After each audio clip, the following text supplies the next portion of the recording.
Isang maligayang Pasko at manigong bagong taon sa ating mga donors na nagpasaya sa mga kabataan dito sa Leyte sa pamamagitan ng pagbibigay nila ng taus-puso ng mga laruan para sa aming mga kabataan na nasalanta, naging biktima ng Typhoon Yolanda.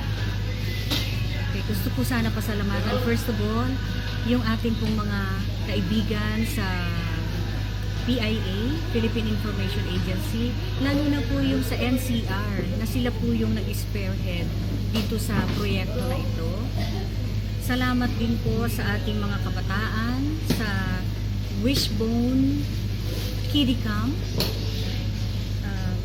Maraming salamat sa inyo at sa mga susunod na araw siguro makakatanggap kayo ng email galing sa ating mga kaibigan dito ng mga kabataan para sila mismo yung magpasalamat sa inyo.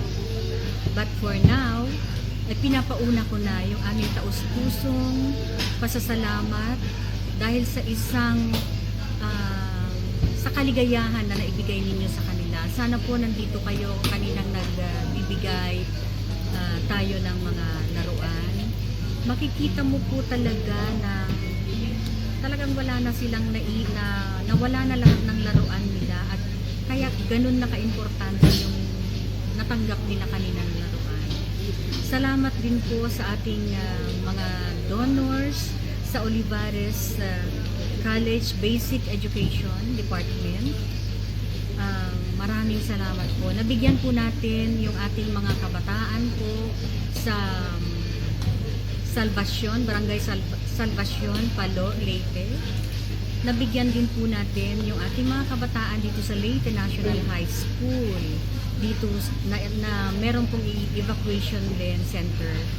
At meron pong extra mile na ginawa yung ating ating tatlong mga chikiting galing sa PIA NCR. Sila po ay naglakad po mula po sa Leyte National High School, paligid po dito sa mga kabahayan dito. At sila po ay namudmud din po, namigay din po, nag-Santa Claus po sila. Nagbigay din po sila ng mga laruan sa mga batang nadaanan. So meron pa po tayong mga laruan na ito po naman ipapumudmud po natin. Pinaka-hardly hit po na town dito po sa Leyte, sa Tanawan Leyte po. Ito po ay ibibigay namin sa kanila. At pati po yung mga Christmas cards na ibinigay ninyo ay pamumudmud din po namin sa kanila sa susunod na linggo. Para po bago mag-Christmas ay natanggap na po nila yung inyong mga laruan na regalo sa kanila. So, once again, salamat po sa inyong pagbibigay saya sa ating mga kabataan na ang iba po sa kanila nawala na po lahat, pati kanilang mga lahat ng damit nila. Yung iba, pati magulang nila nawala na din po. Pero sa pamamagitan po ninyo, sa ginawa po ninyo na pagbibigay ng regalo sa kanila, naramdaman po nila na meron pa rin pong nagmamahal sa kanila kahit na po gaano kahirap ang dinanas nila dahil sa Typhoon Yolanda. So Merry Christmas po sa ating lahat. Sana ulitin pa natin sa susunod.